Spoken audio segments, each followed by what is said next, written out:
In last part of this chapter, we have studied about bones, joints and types. Now the next topic is dislocation. Sometimes a bone may slip from its original location. This may happen due to bad fall or a careless movement. This is called dislocation. Dislocation क्या होता है, कई बार क्या होता है हमारी जो bone है उसकी जो फिक्स जगह होती है वहाँ से वो स्लिप हो जाती है, हिल निकल जाती है। तो ये कब होता है, जब हमारा कोई बॉडी का मूवमेंट जब हम कर रहे हैं और बहुत ही केयरलेसली हम करें या हम कहीं से गिर जाते हैं तो हमारी जो बोन है वो उसकी ओरिजिनल जगह से स्लिप हो जाती है, जिसको हम कहते हैं कि हड्डी निकल गई, इस तरह की चीज़ें बोली जाती है जिसके लिए, वो कहलाता है dislocation. It is very painful. जब ये डिसलोकेशन होता है तो ये बहुत ही ज़्यादा दर्द होता है इसके होने से। द लीगामेंट में भी स्प्रेन्ड और डैमेज, तो हमारे वहाँ पर जो लीगामेंट है, बोन्स जहाँ पे दो बोन्स जॉइंट होती है वहाँ पर क्या प्रेजेंट होता है, लीगामेंट प्रेजेंट होता है। तो ये लीगामेंट कई बार क्या होता है दूर दूर हो जाता है, उसका नॉर्मल जो स्ट्रक्चर है उस वो बिगड़ जाता है या फिर पूरी तरह से डैमेज ही हो जाता है। ऐसी कंडीशन में हमें मेडिकल अटेंशन, हमें डॉक्टर को दिखाना पड़ता है जो कि इसको ट्रीट करने में हमें हेल्प करता है, क्योंकि तो हमारी जो बोन है उसकी ओरिजिनल लोकेशन से स्लिप हो जाना कहलाता है dislocation. Next is movements of body parts.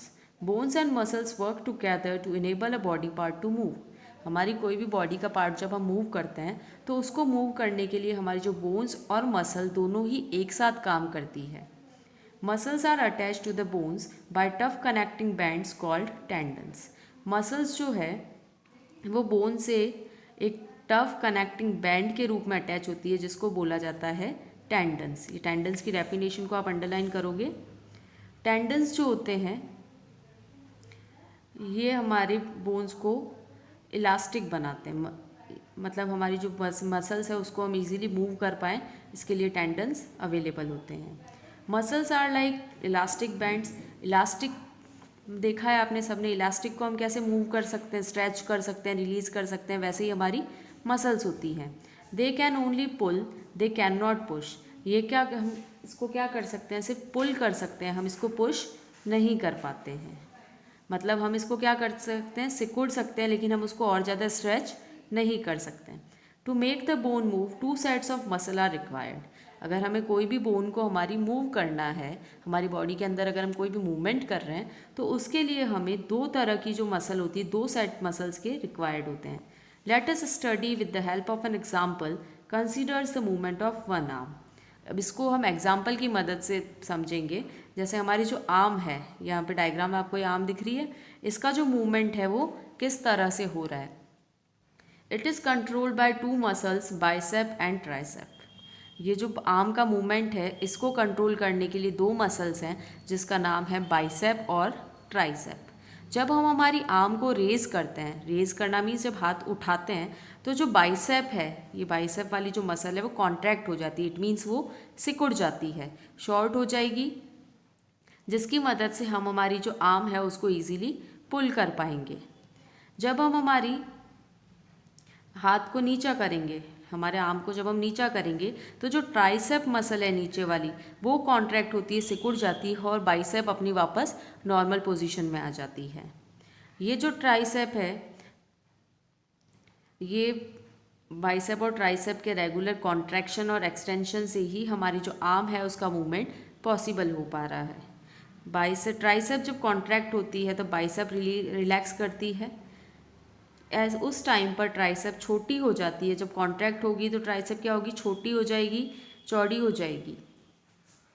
तो इस तरह से एक मसल जो है वो सिकुड़ जाएगी और दूसरी रिलैक्स हो जाएगी। इसी के कारण हमारी जो आर्म का मूवमेंट है वो पॉसिबल हो पाता है। यहाँ पे देखो डायग्राम दे रखे हैं हमें, दोनों ही हैंड और लेग दोनों का ही, कैसे इनकी जो बाइसेप और ट्राइसेप है वो मूव कर रहे हैं। ठीक है, ये जैसे हमने जब उसको स्ट्रेच किया तो इस तरह से बाइसेप और ट्राइसेप कैसे मूव कर रहे हैं वो बता रखा है। और यहाँ पर जब हम हमारी आर्म को रेस करेंगे, जैसे हाथ जब ऊपर की तरफ उठाएंगे तो बाइसेप कॉन्ट्रैक्ट हो जाएगा और ट्राइसेप रिलैक्स करेगा। लेकिन जब हाथ को वापस नीचे कर देंगे तो ट्राइसेप कॉन्ट्रैक्ट होगा और बाइसेप रिलैक्स होगा। मतलब इनके अंदर उल्टा होता है, एक अगर कॉन्ट्रैक्ट होगा तो दूसरा रिलैक्स होगा, अगर एक रिलैक्स होगा तो दूसरा कॉन्ट्रैक्ट होगा। Movement in animals. अभी हमने पढ़ा कि ह्यूमंस के अंदर मूवमेंट कैसा होता है, अब हम दूसरे जो एनिमल्स हैं वो कैसे मूव करते हैं उसके बारे में पढ़ने वाले हैं। Muscle and bones are not always required for movement. ज़रूरी नहीं है हमेशा मूवमेंट के लिए हमें मसल्स और बोन ही रिक्वायर्ड हो। Many animals such as earthworms and snails do not have bones. कई एनिमल्स ऐसे होते हैं जिनके अंदर बोन्स हड्डियाँ प्रेजेंट ही नहीं होती है, लेकिन फिर भी वो मूव करते हैं। How do these animals move? Let us study about the movement in some animals. तो अब हम ऐसे एनिमल्स के बारे में पढ़ने वाले हैं जनरली जो बोन्स का यूज़ नहीं करते हैं मूव करने के लिए, जैसे कि अर्थवॉर्म। अर्थवॉर्म जो है इसके अंदर बोन्स प्रेजेंट नहीं होती है। अर्थवॉर्म आपने देखा होगा, इसको हिंदी में हम केंचुआ बोलते हैं। The earthworm is an invertebrate. Invertebrate means अभी जैसे हमने जो वर्टिब्रल कॉलम पढ़ा था, तो इसके अंदर ऐसा कोई वर्टिब्रल कॉलम प्रेजेंट नहीं होता है। It means it has no bones, इसके अंदर कोई बोन्स नहीं है। The earthworm's body is made up of many rings और segment joined end to end. जो अर्थवॉर्म है इसकी बॉडी के अंदर क्या होता है, जैसे आपको इस डायग्राम को देखोगे तो इसके ऊपर कुछ रिंग जैसे स्ट्रक्चर दिख रहे हैं। तो ऐसे जो रिंग जैसे स्ट्रक्चर होते हैं ये इसकी बॉडी में बहुत सारे ऐसे रिंग स्ट्रक्चर जुड़े हुए होते हैं। It has muscles which help to extend and shorten the body. इसके अंदर क्या होती है, बोन्स तो नहीं है लेकिन मसल्स होती है। ये मसल्स इसको क्या करती है, बॉडी को लंबा करना और छोटे करने में मदद करती है।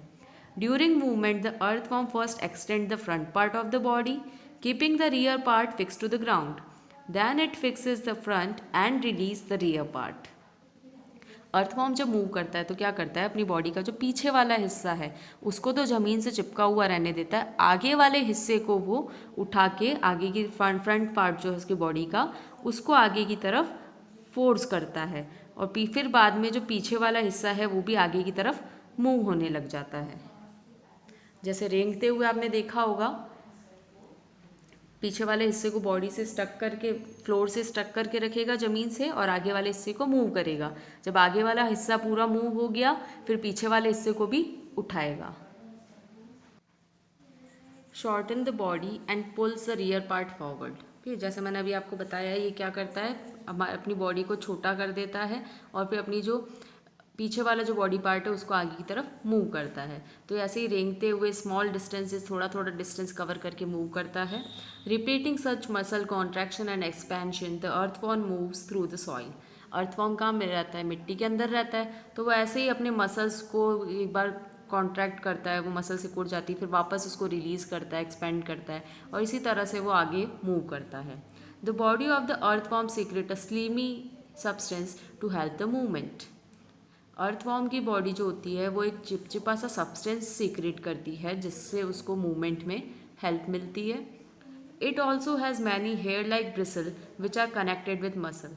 और इसके ऊपर कुछ बालों जैसे छोटे छोटे ब्रिसल्स भी निकले हुए होते हैं जो कि मसल से जुड़े हुए होते हैं और मूव करने में हेल्प करते हैं। The bristles help it to get a good grip on the ground. ये जो ब्रिसल निकले हुए हेयर जैसे स्ट्रक्चर, ये उसको ज़मीन के ऊपर अच्छी पकड़ बनाने के लिए मदद करते हैं। The movement of an earthworm can be compared with that of a spring. Earthworm के मूवमेंट को हम स्प्रिंग के मूवमेंट से भी कंपेयर कर सकते हैं। नेक्स्ट जो ऑर्गेनिज्म हमें गिवन है वो है स्नेल। स्नेल के अंदर भी बोन्स नहीं होती है, ये भी एक इनवर्टिब्रेट है। It has a round structure on it's back. इस तरह का स्नेल आपने देखा होगा, बारिश के मौसम में दिखता है जनरली ये। इसके अंदर कोई बोन्स नहीं है और पीछे की तरफ ऐसा एक राउंड स्ट्रक्चर मिलता है जिसको हम बोलते हैं shell. The shell is the outer skeleton of the snail but it is not made up of bones. ये जो शेल है ये आउटर स्केलेटन है, इट मीन्स एक्सोस्केलेटन है, लेकिन ये बोन्स का बना हुआ नहीं होता है। The shell is a single unit, it does not help the snail in moving from place to place. ये जो शेल है ये सिंगल यूनिट होता है, मतलब एक सिंगल है, ये कई सारे हिस्सों से जुड़कर नहीं बना है, और ये स्नेल को कोई मदद नहीं करता एक जगह से दूसरी जगह मूव करने में। The shell has a small opening through which its head comes out from this opening. ये जो शेल होता है इसके ऊपर की तरफ यहाँ खुली जगह होती है जहाँ से ये जो स्नेल है वो अपना सर जो है वो बाहर निकालता है। The foot is made up of strong muscles. और इसका जो पाँव होता है, पीछे वाला जो फुट वाला जो हिस्सा है, इसके अंदर स्ट्रॉन्ग मसल्स होती है। The snail moves with the help of its foot. Snail जो है वो इसी फूट की मदद से मूव करता है। The foot produces wavy movement which is very slow. जो स्नेल जो है वो बहुत धीरे धीरे मूव करता है। You might have heard the proverb as slow as a snail. ये कहावत भी है कि स्नेल की तरह रेंगते हुए धीरे धीरे चलना। The foot also produces a slimy substance called mucus. जैसे अर्थवॉर्म में उसकी स्किन एक स्लिमी सब्सटेंस प्रोड्यूस कर रही थी, वैसे ही स्नेल के अंदर भी उसकी जो फुट वाला हिस्सा है, इसका जो पीछे वाला हिस्सा है, वो एक सब्सटेंस प्रोड्यूस करता है जिसको बोला जाता है म्यूकस। म्यूकस फ्रिक्शन को रिड्यूस करता है फोर्स और ग्राउंड के बीच में, ताकि इसको जब आगे की तरफ क्रोल करना है, रेंगना है, तो क्या होगा, उसको एक स्मूथनेस, एक चिकना सरफेस मिलेगा जिससे उसको आगे मूव करने में आसानी रहेगी। Snails are great delicacy in France where they are called escargot. Snail को फ्रांस के अंदर क्या बोला जाता है? एस्केरगॉट बोला जाता है। नेक्स्ट जो एनिमल अब हम पढ़ने वाले हैं वो है कॉकरोच। कॉकरोच आप सबने देखा ही है कैसा होता है। कॉकरोच जो है वो भी एक इनवर्टिब्रेट है, मीन्स कॉकरोच के अंदर भी कोई बोन्स नहीं पाई जाती है। Its body is covered with hard outer skeleton. इसकी जो बॉडी है उसके ऊपर का जो हिस्सा होता है, कॉकरोच के ऊपर वाला जो हिस्सा होता है वो कैसा होता है? हार्ड होता है। कॉकरोच जो है वो चलता भी है, दौड़ता भी है, उड़ भी सकता है और इवन ऊंचाइयों पे भी चढ़ सकता है। The outer skeleton of the cockroach is made up of many segments joint together. It helps in movement. ये जो आउटर स्केलेटन होता है कॉकरोच का, इसके अंदर कई सारे हिस्से होते हैं जो आपस में जुड़े हुए होते हैं और इसकी मदद से ये आसानी से एक जगह से दूसरी जगह मूव कर पाता है। The cockroach has 3 pairs of leg. Cockroach के अंदर पाँव कितने होते हैं? 3 जोड़ी होते हैं, मतलब टोटल 6 हैं। These help in walking and running, और ये इसको चलने में और दौड़ने में मदद करते हैं। It also has 2 pairs of wings attach to the breast. इसका जो ब्रेस्ट वाला, चेस्ट वाला जो हिस्सा होता है, वहाँ पर इसके 2 जोड़ी पंख भी होते हैं। The cockroach has distinct muscles, those near the legs help it in walking. इसके अंदर पाँव के पास में 2 अलग से एक मसल्स होती है जो इसको चलने में मदद करती है। The breast muscle move the wings when the cockroach flies. और जब कॉकरोच जब उड़ता है तो इसके ब्रेस्ट मसल्स जो हैं वो इसको हेल्प करती है उड़ने में। नेक्स्ट एनिमल जो कि जिसका मूवमेंट हम पढ़ने वाले हैं वो है birds. Birds are called the master of the air. Birds को हवा का मास्टर कहा जाता है। They can fly as well as walk और रन। बर्ड्स जो है वो उड़ भी सकती है, चल भी सकती है और दौड़ भी सकती है। Some birds such as swans, ducks and penguins can even swim in water. कुछ बर्ड्स जैसे कि डक और पेंगुइन ये पानी में तैर भी सकती है। A bird's body is well suited for flying. The following features help a bird to fly. Bird की जो बॉडी होती है वो उड़ने के लिए इस तरह से स्ट्रक्चर्ड होती है ताकि जो वो आराम से उड़ सके। हर ऑर्गेनिज्म उड़ सकता है ये पॉसिबल नहीं है, तो कुछ स्पेशल फीचर्स होते हैं जिसकी मदद से बर्ड जो है वो उड़ पाती है। अब हम उसके बारे में पढ़ने वाले हैं। सबसे पहला जो है वो है स्ट्रीमलाइन बॉडी। स्ट्रीमलाइन बॉडी कैसी होती है? जैसे आपने फिश की बॉडी देखी होगी, बीच में से तो चौड़ी होती है और आगे और पीछे की तरफ से पतली होती है। ऐसा जो स्ट्रक्चर है वो कहलाता है स्ट्रीमलाइंड, मतलब बीच में से ब्रॉड और एंड्स जो है वो नैरो होंगे जैसे एरोप्लेन में होते हैं। स्ट्रीमलाइन बॉडी होने से क्या होता है? It makes it easier to cut through the air. Streamline body की मदद से जो हवा को काटते हुए जो लिविंग ऑर्गेनिज्म है वो आराम से उसको काटते हुए आगे की तरफ बढ़ पाता है। It has hollow but strong bones. इसकी जो बोन्स होती है बर्ड्स की वो हॉलो होती है, मतलब अंदर की तरफ से खोखली होती है और बहुत ही मजबूत होती है। लेकिन इसकी मदद से इनकी जो बॉडी है वो लाइट वेट हो जाती है, वजन में हल्की हो जाती है। The light weight is helpful in flying. भारी चीज़ों को उड़ने में दिक्कत आती है। इनकी बोन्स जो है वो हॉलो होती है तो उससे हल्की हो जाती है बर्ड्स, इसीलिए ये आराम से उड़ जाती है। It has wings with powerful flight muscles. इनके पंख भी होते हैं और पंख के अंदर उड़ने के लिए एक पावरफुल स्ट्रॉन्ग मसल्स होती है। It has an efficient heart that supplies it continuous blood during flying. इनका जो हार्ट होता है वो भी बहुत अच्छा होता है, बहुत ही अच्छे से वर्क करता है। वो कंटिन्यूसली जब उड़ती है तब कंटिन्यूसली उसमें ब्लड सप्लाई करता रहता है। It has a very sharp vision to see on the ground from the above. Even जब ये आसमान में उड़ रही होती तब भी ये आराम से ज़मीन के ऊपर देख सकती है। इनका जो विजन है, इनकी जो आई साइट देखने की जो क्षमता है वो बहुत ही ज़्यादा अच्छी होती है। Thus every part of a bird's body is suited for flying. इसका मतलब क्या हुआ कि बर्ड का जो बॉडी पार्ट्स हैं, बर्ड के जो हर एक बॉडी पार्ट है वो उड़ने के अकॉर्डिंग ही डिज़ाइन किए हुए हैं, उड़ने के अकॉर्डिंग बेस्ट सूटेड हैं। The birds fly by making two kinds of movement, down stroke and up stroke. जब बर्ड्स फ्लाई करती है तो वो दो तरह का मूवमेंट करती है, down stroke and up stroke. जब डाउन स्ट्रोक जब वो करेगी तो विंग्स जो है वो नीचे की तरफ मूव होते हैं, बैक स्ट्रोक के टाइम पर विंग्स पीछे की तरफ मूव होंगे। So during downstroke, the wings move down and forward. This stroke lifts the body in the air. Down stroke जब भी उड़ना होता है तो सबसे पहले जो बर्ड है वो क्या करेगी, डाउन स्ट्रोक करेगी। डाउन स्ट्रोक जब वो करेगी तो उसके मूव विंग्स जो है वो नीचे की तरफ आ जाएंगे और आगे की तरफ बढ़ेंगे। इससे उसकी जो बॉडी है उसको वो हवा में उठा पाएगी। फिर जब अपस्ट्रोक होता है, the wings are lifted upward to prepare for another down stroke. Upstroke के टाइम पर वो क्या करती है, सबसे पहले जैसे डाउन स्ट्रोक किया तो विंग्स को डाउन कर दिया, अब वो विंग्स को ऊपर की तरफ उठाएगी ताकि वो फिर से अगला डाउन स्ट्रोक ले सके। When a bird is in flight it keeps its limbs close to its body. जब वो बर्ड उड़ती है तो वो अपने जो लिम्स हैं, इसके जो पंख है, उनको हमेशा क्या करती है, अपनी बॉडी के पास रखती है। While landing it brings out its limb and keep the wings open and stationary। और जब उसको वापस ज़मीन पे लैंड करना होता है तो वो अपने जो लिम्स हैं उनको फैला के रखती है और विंग्स को मूव नहीं करती, एक जगह पर फिक्स करके रखती है। Folding of the limbs during flight reduces resistance against the air. ये जो लिम्स को वो फोल्ड करती है, इससे उसकी जो रेजिस्टेंस है, मतलब उसको हवा की तरफ से एक फोर्स फील होता है जो उसको उड़ने में रुकावट पैदा करता है, उस फोर्स को ओवरकम करने कम करने के लिए भी हेल्प मिलती है। जैसे यहाँ पे जो डायग्राम दे रखा है इसके अंदर हमें 1 से लेकर 3 तक जो बता रखा है वो down stroke movement, and 4 to 7 जो मूवमेंट बता रखा है वो है अप स्ट्रोक मूवमेंट। देखो 1 to 3 में देखोगे जो विंग्स है वो डाउन नीचे की तरफ मूव कर रहे हैं और आगे की तरफ उठ रहे हैं। इससे इसकी जो बॉडी है वो ऊपर की तरफ उठेगी हवा में और इसको हम बोलेंगे डाउन स्ट्रोक। जबकि जो 4 to 7 तक है यहाँ पर इसके जो विंग्स है वो ऊपर की तरफ उठ रहे हैं ताकि वो अगला डाउन स्ट्रोक फिर से ले सके, और ये जो मूवमेंट है ये कहलाएगा अप स्ट्रोक। मतलब जब विंग्स अपवर्ड मूव करे तो वो है अप स्ट्रोक, जब विंग्स डाउनवर्ड नीचे की तरफ मूव करे तो वो है डाउन स्ट्रोक।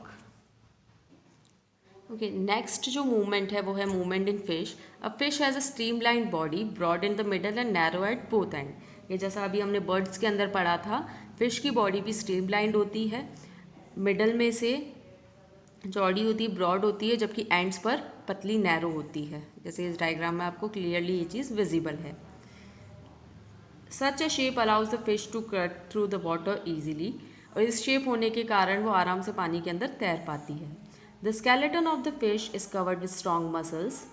इसका जो स्केलेटन होता है फिश का वो उसके अंदर स्ट्रॉन्ग मसल्स होती हैं। During movement muscles make the front part of the body curve to one end and the tail part swings toward the opposite side.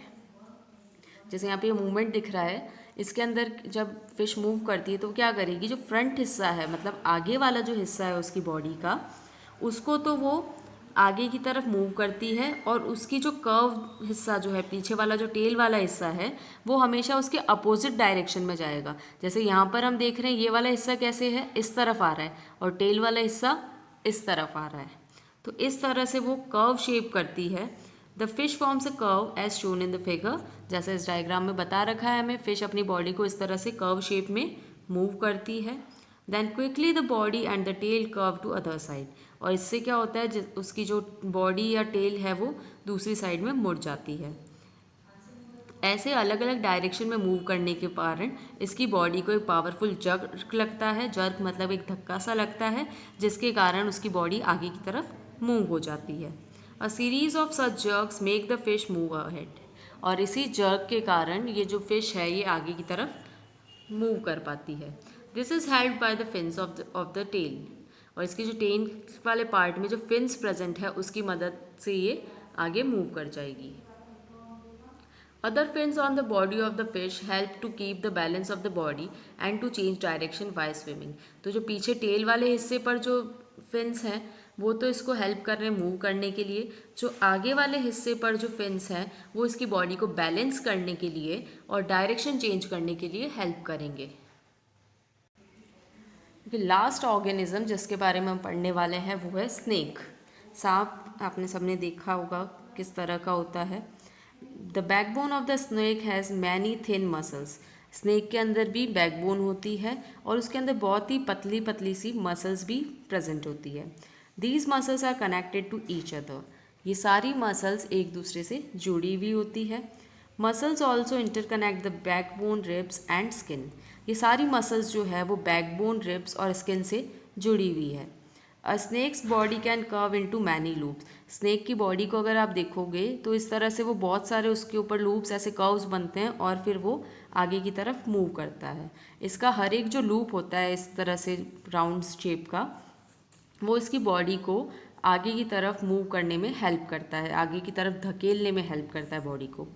When all the loop work together, they push the snake forward and it moves very fast. जब सारे इसके जो जितने भी ये घुमाव दिख रहे हैं ऐसे सारे लूप जब एक साथ वर्क करते हैं तो ये अपनी बॉडी को आगे की तरफ धकेलता है और फास्ट मूव कर सकता है. That is why snakes always move in a curved manner and not in a straight one. इसीलिए जब सांप मूव करता है, स्नेक मूव करता है, तो वो कभी सीधी लाइन में नहीं चलता, वो इस तरह से कर्व्ड मैनर में ही चलता है. तो बेसिकली अगर हम देखें तो फिश, स्नेक, अर्थवॉर्म, इन सब ऑर्गेनिज्म में मूवमेंट के लिए मसल्स हेल्प कर रही है, not the bone. So in this chapter we have studied about movement in various organism, types of joints found in human body और द ह्यूमन स्केलेटन. इसके बाद आपको जो एक्सरसाइज गिवन है, एक्सरसाइज क्वेश्चन, वो सेल्फ फाइंड आउट करने हैं. Just find the answers of these questions and final answers will be provided to you in the PDF form. So before doing that, just find the answer yourself. तो आपको सबसे पहले answer find out करना है और फिर आप उसको क्रॉस चेक करोगे कि आपका आंसर सही है या नहीं. Okay, thank you.